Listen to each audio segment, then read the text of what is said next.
Welcome back, Trailblazers. Before we dive into today's episode, I want to take a moment to talk about a tool that has completely transformed the way I plan and navigate my hikes, AllTrails Plus. As a Trailheads ambassador and the organizer of the Yakima Valley Trekkers, I'm out on the trails a lot. One of my favorite features of AllTrails Plus is the ability to edit and create my own maps. Conditions change, fallen trees, washed out sections, or even a last-minute reroute. And with AllTrails Plus, I can adjust my route on the fly and share it with others so everyone stays informed and safe. AllTrails Plus also gives you offline maps, wrong turn alerts, and 3D trail previews to help you stay on track and make the most of your adventure. And the best part, you can get 30% off an AllTrails Plus membership with my exclusive link in the episode show notes. So whether you're planning your next big trek or just looking for a new trail to explore, AllTrails Plus has you covered. Check it out and let's hit the trail.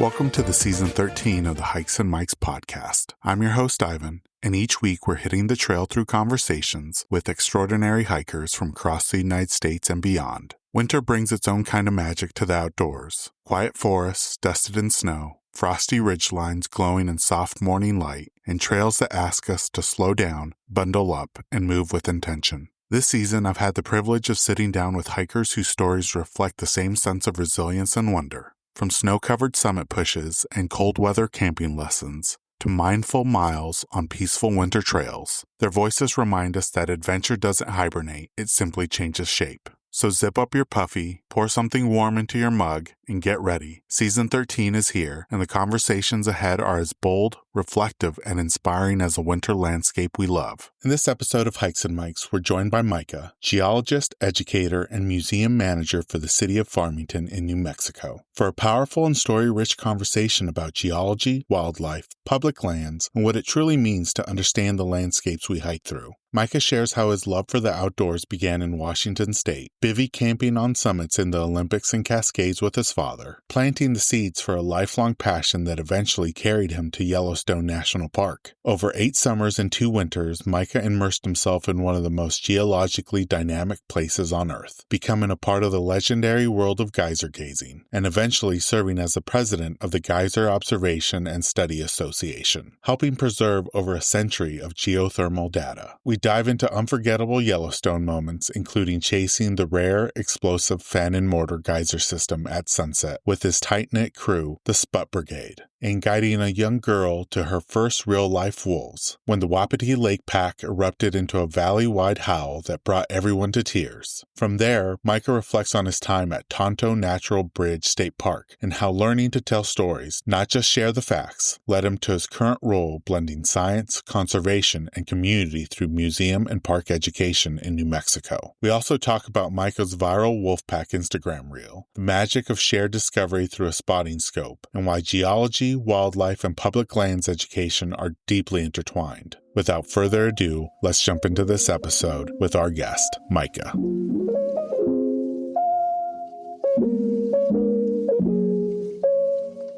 Welcome, everyone, to the latest episode of the Hikes and Mikes podcast. I have a really exciting guest with me today. His name is Micah. He's currently based out of the Southwest, and he's going to be sharing about all his outdoor adventures, including his love for geology. Micah, thank you so much for joining us on the podcast. We always like to start off by having our guests share a little bit about themselves and how they got started hiking. I'm Micah. I'm based right now in Farmington, New Mexico, but a lot of my travels have been taking me through most of the American West. My love for the outdoors and hiking started in Washington State, where my dad took me on various adventures through the Cascades and the Olympics and taught me all the basic outdoor skills. And that eventually blossomed over the past 25 years or so until I've ended up where I am today. Yeah, we were kind of talking about it before we started recording, but you were raised here in Washington in the Kitsap Peninsula. And I'm wondering, what did your childhood in the Pacific Northwest look like? And how did those early hikes with your dad shape the naturalist that you became? A lot of my earliest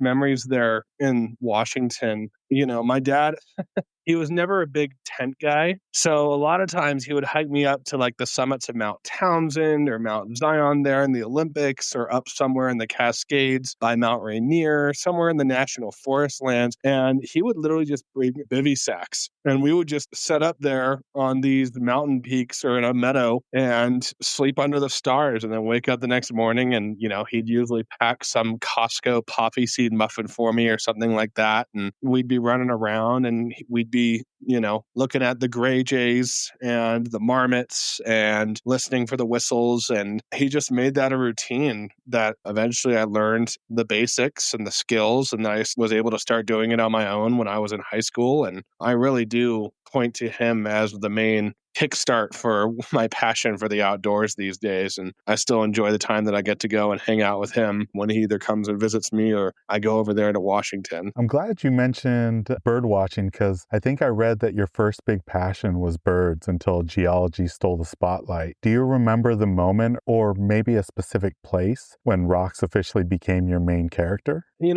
What I've always told people is, if you can ever pinpoint the transition of that in my life, please let me know, because I still haven't figured it out myself. It's like all my memories are, I remember being obsessed with birds, and then all of a sudden, like in the span of like a year or two, around the age of 7, all of a sudden it was rocks. Like, I don't know when it switched. I still love birds. I have bird feeders. I use Merlin ID and hang out with all the local bird feeders when they come to my museum here in Farmington. But yeah, there was just a certain point where I stopped saying, I want to be an ornithologist, to I want to be a geologist. It might have been centered around the 2004 eruption of Mount St. Helens, but your guess is as good as mine, Ivan. Well, I know that back in 2012, you did a father-son graduation trip to Yellowstone that did have a huge impact on your life. What do you remember feeling the first time you stepped into the geyser basins? Oh, yeah. So that father-son road trip, I mean, it was kind of all over the place. And Yellowstone was kind of the climax. But I mean, we went down through Washington, Oregon, past Mount Hood,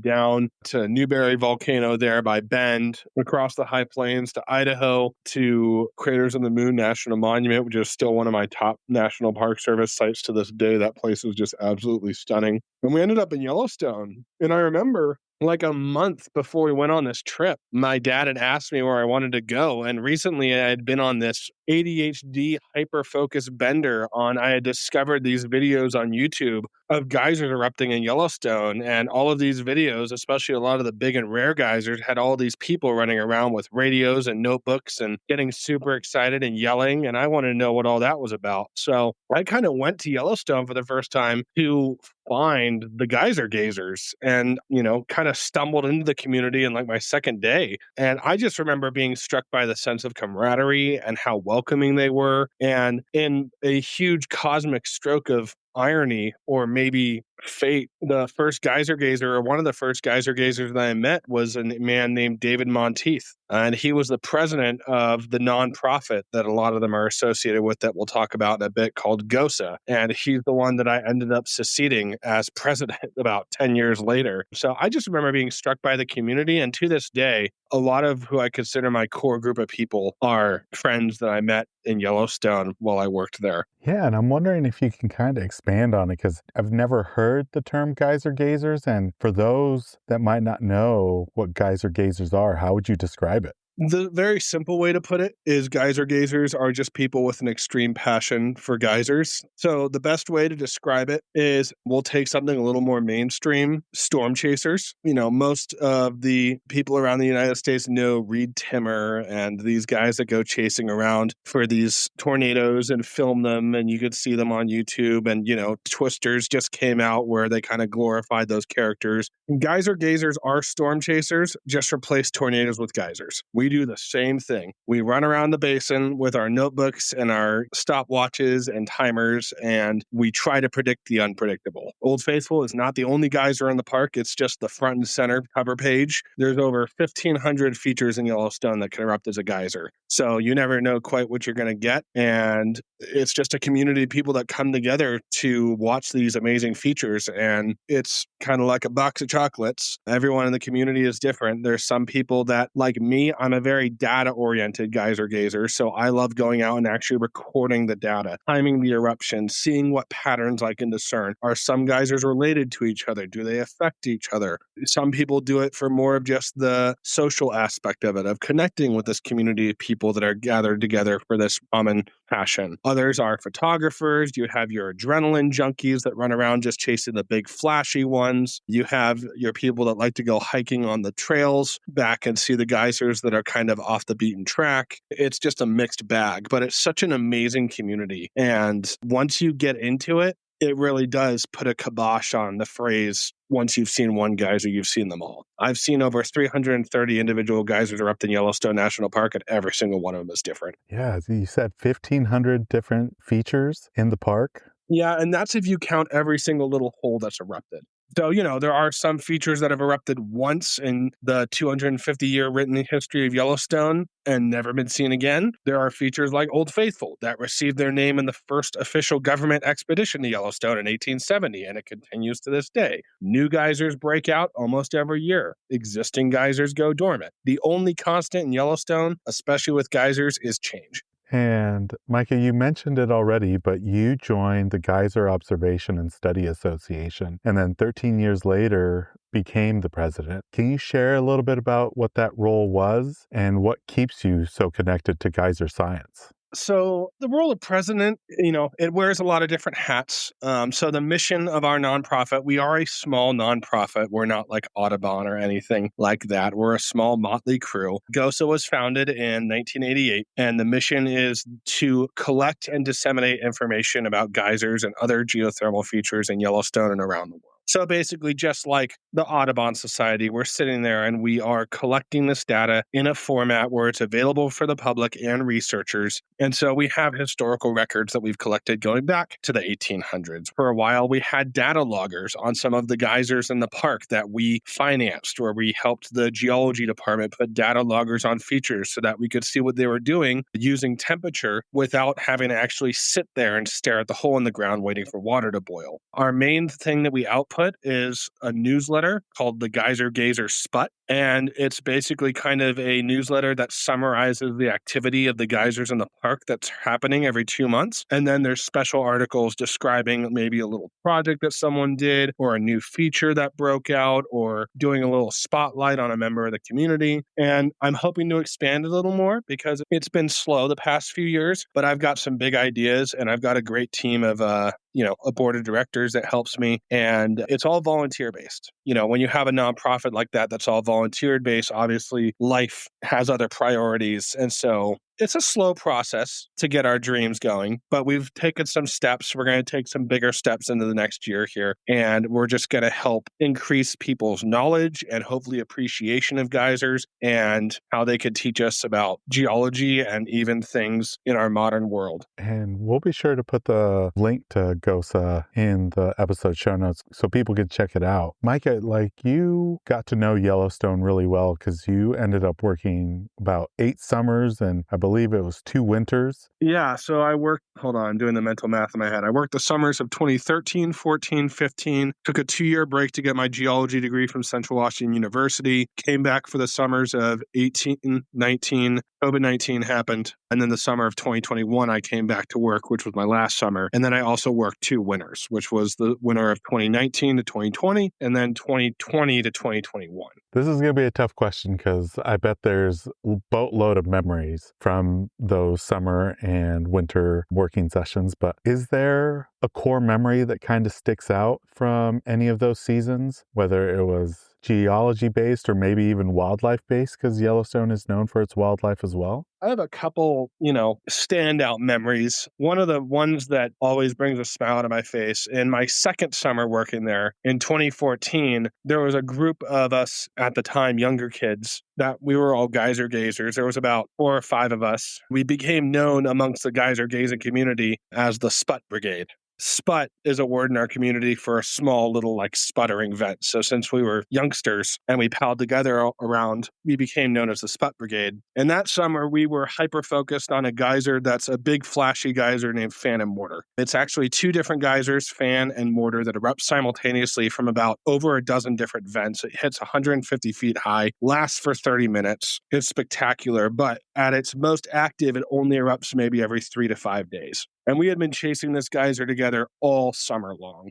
And we had been putting in, it was near the end of the summer. Some of the Sput Brigade was getting ready to go home, back to school or jobs or what have you. We had been putting in at this point, it's like late August. We had been volunteering night shifts. Like we had talked amongst ourselves, like, all right, it was going to be out there from 11 p.m. to, 7 a.m. And we were all haggard, tired. The geyser wasn't erupting. It had been like 8 days since the last eruption. We had kept missing it. And it finally erupted for us, long story short. And it was still the most spectacular eruption of this geyser I've ever seen. It was right at sunset. All of us lost our minds. There's videos out there on YouTube. If you look up I think it was August 14th, 2014, Fan and Mortar. I mean, there's just a video. And I mean, we just lost our minds. We were sleep deprived. We were exhausted. I mean, we just lost it when this thing erupted. We're all hugging together. We got a big group photo. It's still one of my most special memories in Yellowstone for geysers. We're going to touch on this a little more, I know. But for memories, in my later days of Yellowstone as a tour guide, I gave wildlife tours. And I have to say one of my favorite wildlife memories was when I got a private group that wanted to see wolves. It's the winter of 2020, 2021. And there was this little girl, maybe about 7 or 8, and she had a wolf plushie. Her dream was to see real life wolves. Now, if you've never been to Yellowstone or you've only been once or twice, and most of your knowledge is from just reading on it online or seeing documentaries, you think you could just waltz into that park and see a wolf or a bear. No sweat. That's not how it works. If you do see a bear or a wolf, it's usually miles in the distance. You're looking through a spotting scope. It's a glimpse and you miss it. There's a huge chaos of cars pulling over trying to see it with you. I had spent at least 3 or 4 hours. We were driving this one circuit just back and forth where I knew wolves had been seen. They weren't showing up. We are getting close to the end of the tour. I'm feeling bad. And, I really want this girl to see her wolves. And finally, in like the last hour, I turn around a corner and I see a car parked with a spotting scope. And I recognize it as not only does Yellowstone have geyser gazers, but they also have wolf watchers, which is basically the exact same thing, but people that watch wolves. I recognized it as a well-known wolf watcher, so I careen into this pullout and I look from my window and literally there, only about 100 yards, a football field off the road, is the Wapiti Lake Pack. And the Wapiti Lake Pack at the time was probably 20 wolves strong. And the most striking aspect of this pack is that they have this lineage of all of their, in quotations, alpha females was white, almost as white as snow, and extremely long-lived. It was just this amazing lineage of these white female wolves. In science and in Yellowstone, the proper term is the breeding female, because the whole alpha beta thing, that's been debunked for years. That doesn't exist. But the alpha female was there right in the middle of the pack. Even though she was surrounded by white snow, you could still pick her out. We all pile out. The little girl is giggling. She's clutching her wolf plushie. Everyone's having a good time. And all of a sudden, I look up at the pack and I realize that the breeding female is lifting her head up and she's about to howl. And so I shush everyone and the whole pack just erupts in howls. And it's 20 wolves howling. And if you've never heard a wolf howl in real life, it's hard for me to talk about it without even getting tears in my, you feel it, you don't hear it. So I just turn around, the girls crying happy tears, the parents have tears in their eyes, I have tears in my eyes. The whole valley is just this melody of wolves singing to us. And it's basically us and a few other cars. That is one of my most cherished wildlife memories of Yellowstone. There's many, but that one really stands out to me. Oh man, 2 epic experiences. I mean, the Geyser one, I'm definitely going to look that up on YouTube. And then what an incredible moment. I'll send you the link.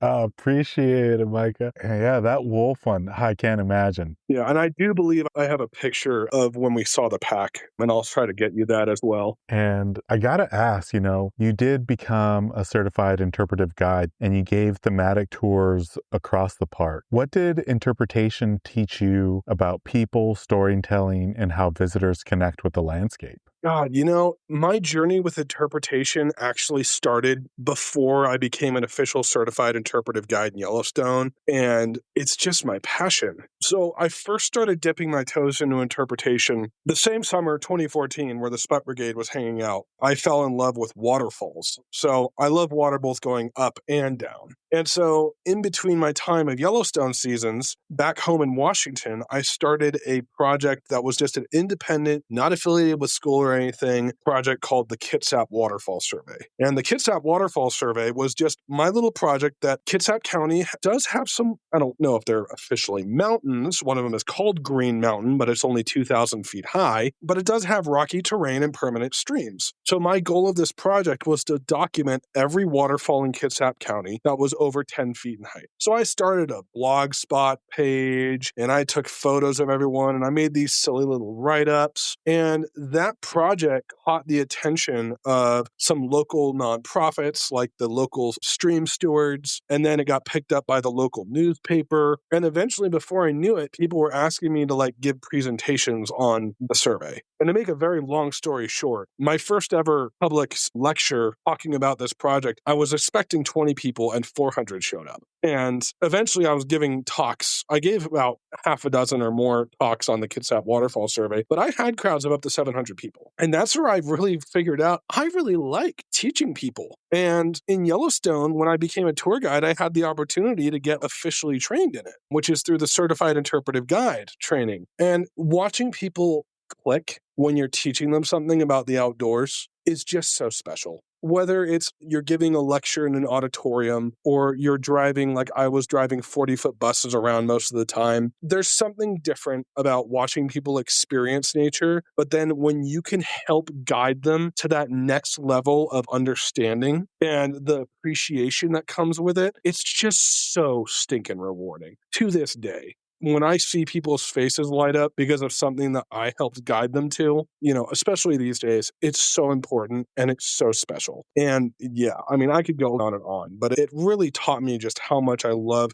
It's like sharing my passion, but it's not just me yapping. It's when I can actually have people that suddenly decide, oh, wait, I'm into this too. And it was so rewarding sitting in my bus in Yellowstone and I could talk about a rock for 20 minutes. And then 4 hours later in the completely separate section of the tour, when I'm not talking to them, because you do need to give breaks to people, you're not just yapping the whole time you're on a tour, but I would listen to the conversations happening in the bus. And I cannot describe how rewarding it is for people to go, oh, look at that cliff. I bet that's the rhyolite that he was talking about with such and such process. And it's like, oh my God, this is what it's all about. Because then they're going home and you're starting this chain of people that have this deeper connection to these outdoor spaces. I mean, even when I'm hiking, when I'm just day hiking by myself, I can't tell you the number of times where I strike up a conversation with someone like in Arizona. I haven't done it yet in New Mexico, but I'm sure it's coming. In Arizona or Washington, where it's like, hey, do you want a little guided walk? You want me to tell you about these plants that you're seeing? And people love it, and it's great, and it builds community. Does that answer your question?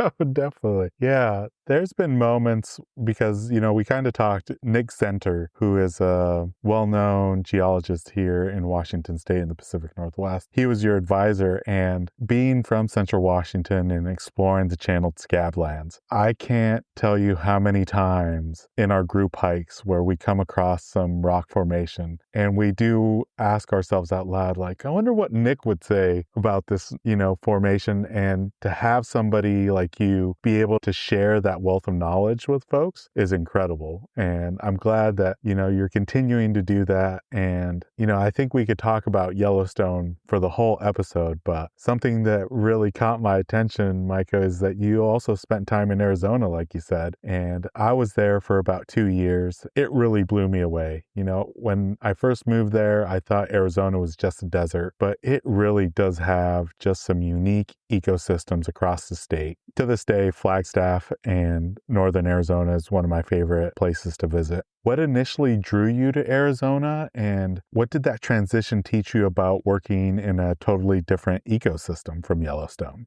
It was a very interesting transition. I moved down to Arizona both for a number of reasons, both personal and professional. I'm not going to dive into the personal ones on this podcast, but Yellowstone was great, but it was time for an upgrade. Those seasonal positions, they're amazing, but they're not a breadwinner. And I wanted something that gave me stability and safety and had a retirement, but I could also still expand on my interpretation and my skill sets. And Arizona State Parks was a very good fit for that. So I worked for Arizona State Parks and Trails at Tonto Natural Bridge State Park in central Arizona there for 4 years. And Arizona is an incredible state, like you said. It is the third most biodiverse state in the union by plant life alone. Only 1/3 of the state is covered by desert, like you said. It has the world's largest ponderosa pine forest. There's alpine tundra. It really expanded my palette for interpretation. Even in Yellowstone, I was somewhat limited to giving geology-themed tours, but I started to dabble in more ecosystems and plants and how everything is interconnected. And Arizona made that kind of explode. So in Arizona, I was able to actually start paying more attention to the biology and the ecology and all of these interconnected ecosystems. Tonto Natural Bridge,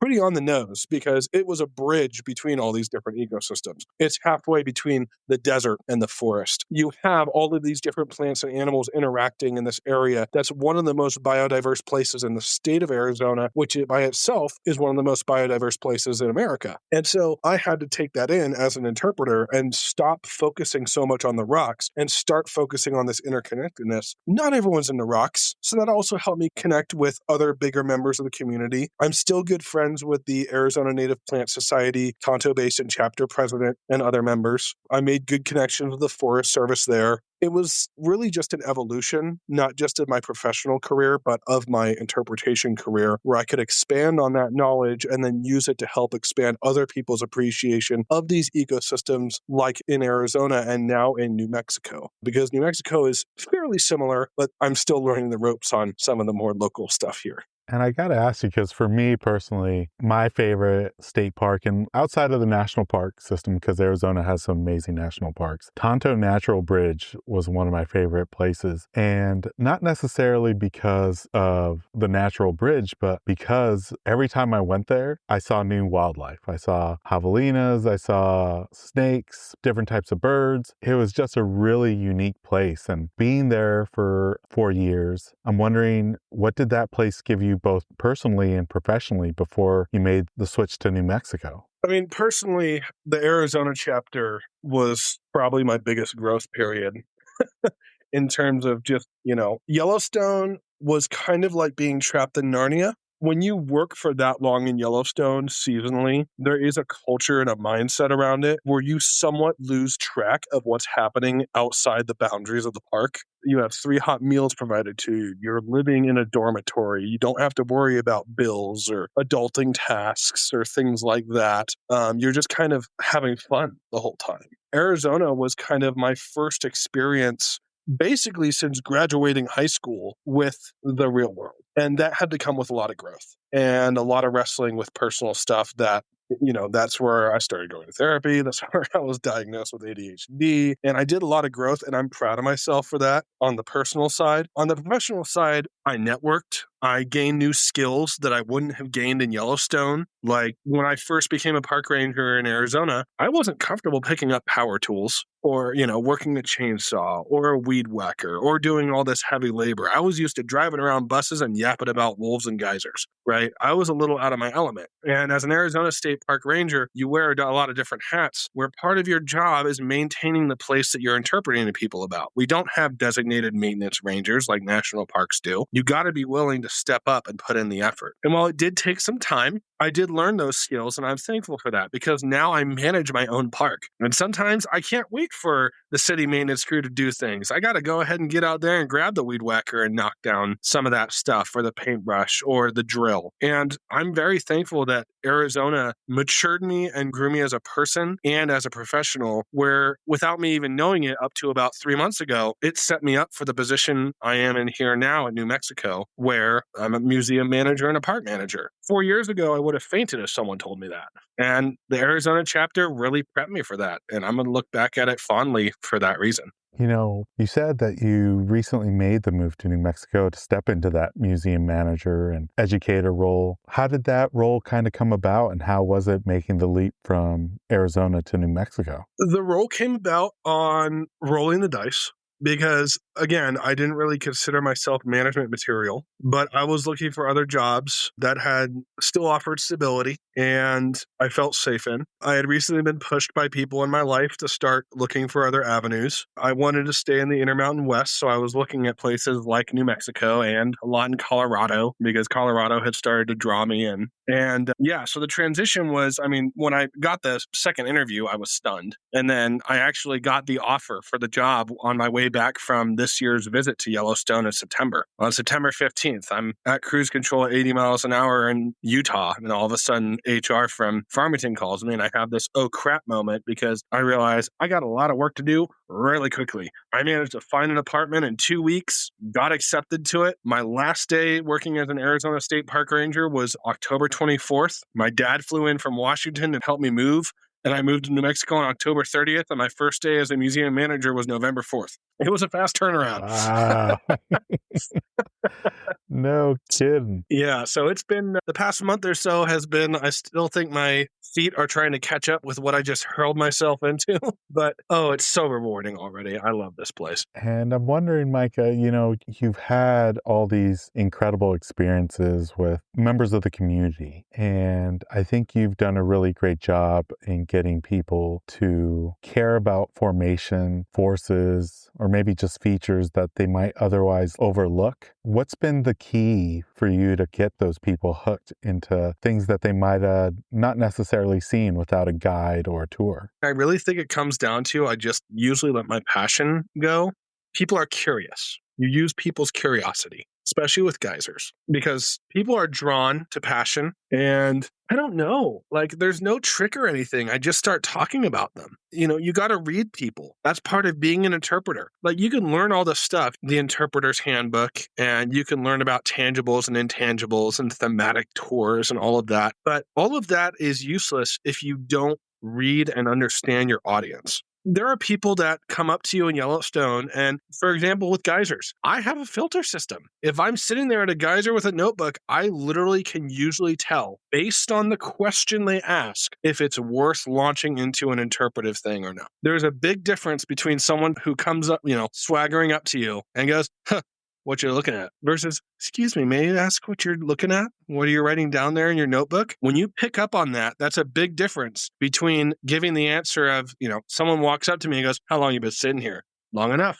Versus someone who, may I ask what you're writing down? Absolutely. Let's talk about it. You got to read people and you got to make a connection. And that's how you start developing that appreciation. You don't force it. You can't be the guy handing out pamphlets on the street because not everyone's going to be into these niche things. Not everyone is going to want to sit down and hear about how a geyser works or how special they are for 15 minutes. Or more recently, how cool it is that the Aztec area of New Mexico has some of the highest concentration of archers on the planet. You just got to read people. And even as a museum manager, I see people walk into my museum. You greet them, you watch them. What are they drawn to? What questions are they asking? Do you let them just peruse through? Do you strike up a conversation? That is the real challenge of interpretation, and it's so fun. And that's just what I kind of use to, next thing I know, I have someone signing up for the Sput newsletter, and I can remember that conversation. And it's awesome.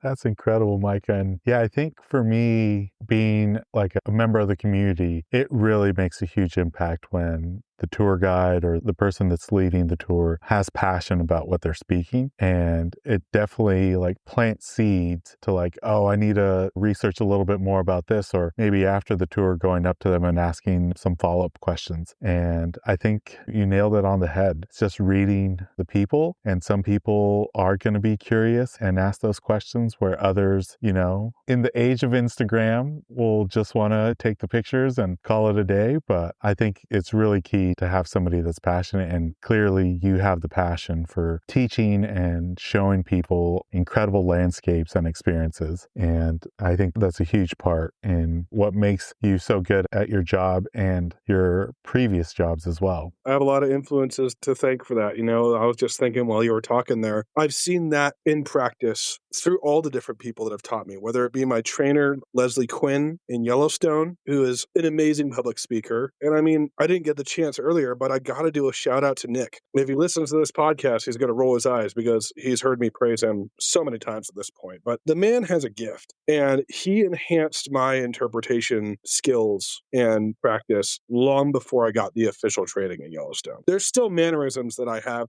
that I picked up from him. I would literally start my tours like he starts his lectures in his lecture halls with calling out the vibe in the room. Like, I'd step onto my bus. Interesting vibe today. I got that from Nick. A lot of things that I do, I got from him. And it's just amazing what he does. And he's just a huge impact. So, Nick, appreciate you. Keep doing what you're doing. Get him on the podcast, man.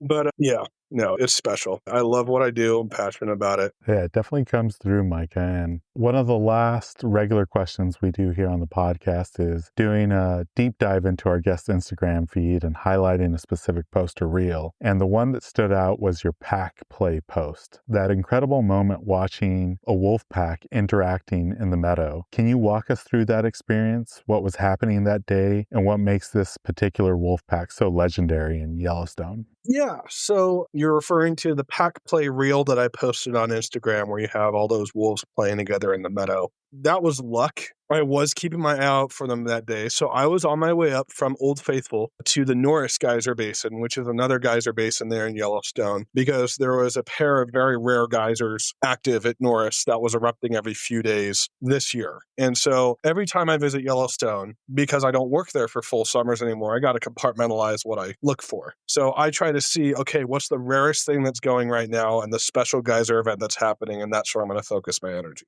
So I was driving up the Yellowstone and try to catch those two geysers. I didn't. But on the way there, I was keeping my eye open for the Wapiti Lake Pack because I had read through my wolf network and online that they had been seen in the area of Norris. And it was just basically luck. I was one of the first cars to see them. And so me and the other car in front of me just careened over into this pullout. And I had my spotting scope with me because I was hoping to see them. And I went into full interp mode. So I pulled over, the wolves are now in plain sight. All the pullouts for the next mile of roadway get completely filled within like 20 minutes. So people are bailing out of their cars and they're gathering on the roadside. And these wolves were, I don't know, 300, 400 yards out. You weren't going to get them with a regular cell phone. So I basically Pied Pipered all the way around my pullout, telling people I had my scope out, locked on the wolves. I had an attachment on my scope that I could put my phone, and then I opened up the phone screen so that you could see through the scope without having to look through it. So I had a crowd of 15, 20 people around me looking at my phone screen watching these wolves play, and I just remember I loved it. Like, I was able to talk to them about the Wapiti Lake Pack because I knew about them and their history. We were able to watch them play. No howls that day, but it was worth it still. And yeah, I watched them for a good 15, 20 minutes, and then the wolves kind of dispersed off into the trees, and the tourists and myself dispersed off the pullouts, and I went to go wait for water to boil for the next 8 hours. What an incredible experience, Micah. And I got to ask for my own personal curiosity is where'd you end up finding that attachment for the scope for your phone? Oh, Lord. I think Sportsman's Warehouse. If you're familiar with the brand, it's a Vortex Optics scope. And so I got that at Sportsman's Warehouse in Silverdale, Washington. And right next to where I bought the scope, there was an attachment. But if you have a spotting scope, you can literally just Google spotting scope phone attachment, and there's lots of different options out there. I have, a phone attachment. I have a spotting scope attachment that goes on my window of my car, so I can literally just set it up off the side of the road. It's been very useful because when you have a tour of 40 people, you want to be able to show them the spotting scope without everyone lining up and taking time to bend over and look through the spotting scope. So that attachment has proven very useful since I bought it in 2019. Definitely got to look into it because, yeah, that would come in handy because there's been moments where it's a flash. If you don't get your regular camera out or if you try to let somebody see the scope, the wildlife or the moment that you're seeing, it disappears. Yep, exactly. You nailed it right on the head. Speed is everything. So if I can just have people watching my phone screen instead of trying to get everyone to adjust and all that, it is so convenient. Every tour guide in Yellowstone has one almost. Every single one will attest. It makes a difference. Well, these last couple questions, Micah, are just questions that we like to ask all our guests that come on the podcast. The first one is about hiking routines. You know, a lot of hikers have regular summit routines, or maybe it's the end of the hike routine. For a lot of us, it's packing that favorite snack or drink. For others, it's a moment of zen. And then for a large portion of us, it's that favorite meal afterwards. Is there a regular customer routine that you like to do when you reach your destination, or maybe when you make it back out? I mean, I kind of fall in with the rest of the pack in that after a hike or an adventure outside, I usually go and find a good burger to obliterate and blow past my calorie load for the week. But during the hike, I don't know if I have a routine. I'm a very blue-brained, data-driven person. So I'm kind of always in analyze mode during my hike. And then at the end, that's where I'll just kind of go. And my routine is usually I sit down at the restaurant, I eat my burger, and I use the iNaturalist app a lot, if you're familiar with that. And so I usually dump all the photos I've taken of every plant and bug and animal, and I put it on iNaturalist while I'm eating my burger and sipping on my milkshake. That's probably my most regular routine. I love it. Yeah, iNaturalist. I just learned about it this past year during wildflower season, and it's such a game changer. It's amazing. If you want to learn about plants and animals and how to identify them without having to slog through the guidebook or the apps, iNaturalist is just a community-based place for people to identify things with each other. Oh, I could go on and on and on. I love that app. Now, this next one, Micah, is about your pack list. And I'm wondering, is there a luxury item that you tend to pack that falls outside of the essentials? And luxury not necessarily cost-wise, but more something that brings you comfort and joy, but maybe isn't necessarily required to go on hikes. My binoculars. I have a pair of Vortex binoculars that I always bring with me. My hiking style is all about the experience and not the destination. I'm not a peak bagger by any means. I'm not the type of person that sits and goes, I'm going to summit that mountain just because. I'm the type of person that goes, I'm going to summit that mountain because there's a lot of really cool stuff along the way. And I also tell people that I'm very much a stop and smell the roses hiker. So sometimes I'm go, go, go. But I mean, a lot of times I'm tripping over myself looking at flowers and insects or pulling out the binoculars and trying to see what's that bird that just flew past me? What's that peak in the distance? What's that rock outcrop? I always have a pair of binoculars in my backpack or over my shoulder when I'm hiking, whether it be a half-mile hike or a 10-mile hike.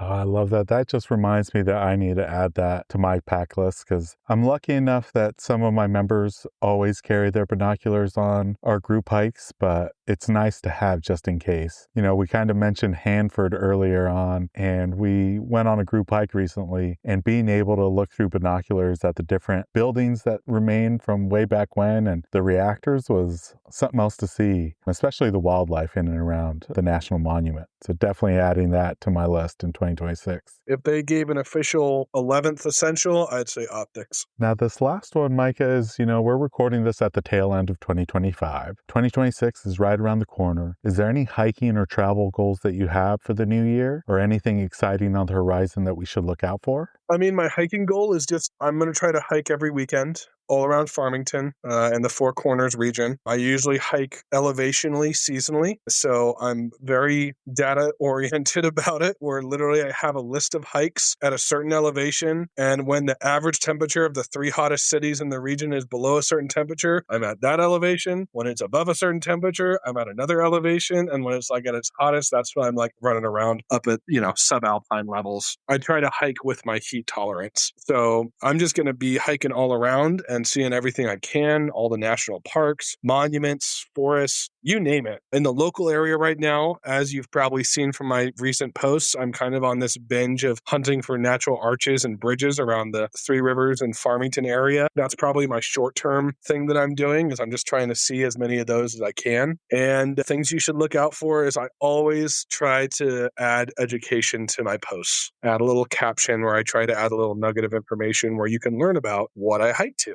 I love doing that and teaching people and seeing how it helps people appreciate these natural areas that we are lucky to have. Oh, for sure. And I can't wait to see what 2026 has to offer. What you've been able to share over the last couple weeks since you've been there in New Mexico has been truly remarkable. Well, that was it for the regular questions, Micah. This last section of the podcast is the this or that questions. We're going to give you some hiking related topics, and you just choose which one you prefer out of the two. First one is, if you had to choose between these, would you choose ascending or descending? Ascending. Easier on my knees. I'm 31, my knees think they're 75, and I feel it on the downhill. And I'm curious about this one, but waterfalls or summits? Waterfalls. 100%. And then in order to reach waterfalls or even summits, if you had to choose between switchbacks or straight up to lead you to that final destination, what would you choose? Ooh, probably switchbacks. I get to see more plants and rocks that way. And then our most controversial one is trek poles or freehand. Neither. Single pole. I have a walking stick that you've probably seen in some of my posts that's made out of an agave stalk. And I had a monopod back in my Yellowstone days. I've always been a single pole guy. I always like one hand free. It just checks all the different boxes and scenarios that you might need. Now this next one is about your footwear. Do you prefer trail runners or hiking boots? Generally hiking boots if I'm going more than like a mile or so, but I definitely will sometimes just run off on an adventure wearing whatever is on my feet. And then when it comes to trail systems, do you prefer a loop trail or an out and back trail? Loop, 100% loop. And then this is going to be a hard one because the Southwest is known for having both of these in stunning fashion. But if you had to choose, would you choose sunset hikes or sunrise hikes? Sunrise. It's got to be sunrise for me. I've always been more of a sunrise guy than a sunset guy. This one's also going to be tough, but spring wildflowers or fall colors? Actually, not so tough. I've always been more of a wildflowers guy. I can appreciate the fall colors, especially those maples up in the Arizona highlands, but when you get a good wildflower bloom, inject it straight into my veins. Now, for this season, we did add this one to the mix, but when it comes to your water carrying system, do you prefer a water bottle or water bladder? Water bottle. I'm the odd guy. I do not like water bladders. Never have. I don't know why, but I will take a couple extra pounds and carry my big reusable water bottles around with me. And then the last one, Micah, is when it comes to celebrating on a summit, are you a summit beer or drink kind of guy or a summit snack or food kind of guy? Summit snack. Usually my go-to hiking snack is those waffles, honeycomb waffles. Oh, the stingers? The stingers, yep. I love those. I always pack 2 or 3 of those. That's my go-to. Yeah, those are delicious, lightweight, and nutritious. Exactly. Well, that was it, Micah, for the this or that questions. For folks that want to follow your journey down in New Mexico, as well as see some of your previous posts from Arizona and Yellowstone, where are some of the places they can follow you at, whether on social media or online? So my main outdoor postings is going to be my Instagram, which is Geologic Adventures, no space. Pretty easy to find. I just try to post on there whenever I go out or see something nifty. Sometimes I'm posting multiple times a week. Sometimes I take a longer gap, but that's where I do a lot of my outdoor posting and outreach. And then, of course, if they want to learn more about GOSA and geyser gazing, they can always DM me on Instagram or send me an email. It's just micahkipple@gmail.com or go to our website, which is gosa.org. Awesome, Mike. And we'll be sure to put all those in the episode show notes so people can check them out. It has been a great time speaking with you and hearing about all your amazing experiences across the American West. And I can't wait to see what the new year has to offer for you down there in New Mexico. Micah, I really appreciate you taking the time out of your evening to speak with us. Thank you, Ivan. It's been an absolute pleasure. And thanks for having me on the Hikes and Mikes podcast. And that brings us to the end of this episode alongside Micah. We extend a heartfelt thanks to him for joining us on the podcast. Be sure to follow him on Instagram at Geological Adventures. And for more, be sure to check out the episode show notes. This episode of Hikes and Mikes was produced by Jordan Smith. Be sure to follow her adventures on Instagram at jordan.journeys. New episodes will drop every Monday throughout the winter hiking season, with the occasional Friday bonus episodes along the way. To make sure you never miss out a moment of these inspiring trail stories, hit that follow or subscribe button. Your support truly keeps the community going through every season. Don't forget to connect with us on Instagram at Hikes and Mikes. That's where you'll find behind-the-scenes episode visuals, my own winter hiking adventures, and plenty more to keep the cold weather stoke alive. As we wrap up today's journey, remember, even when the trails are quiet and the mountains are blanketed in snow, the spirit of adventure is still very much alive. So tread those happy trails, stay warm out there, and keep exploring. Until next time, my fellow hikers, happy hiking. This episode's music was created by Ketsa. Follow along with him on Instagram at Ketsa Music. This episode is brought to you by Ursa Minor Outfitters. Folks, I'm absolutely in love with my loon mug. It's handmade, it's an absolute piece of art. Whether it's at the office or at the house, people keep asking to check it out. If you're not a loon fan, they also have other beautiful mugs for wildlife fans of moose, bears, and eagles. They specialize in products highlighting the outdoors and local pride through quality design by local artists. They've even started expanding into items beyond mugs, like apparel, dog accessories, and soon candles and more. They also try to partner and highlight other small businesses, and in some cases, forgo profits in lieu of charitable giving to help their community, such as the dog rescue. So check them out, ursaminooroutfitters.com, and enter promo code HikesMikes10 at checkout to receive 10% off your order. And for our four-legged hiking partners, they also have a portable silicone dog bowl and also a sweet over-the-collar dog bandana. Go check them out, ursaminooroutfitters.com, and don't forget to enter promo code HikesMikes10 at checkout to receive 10% off your order.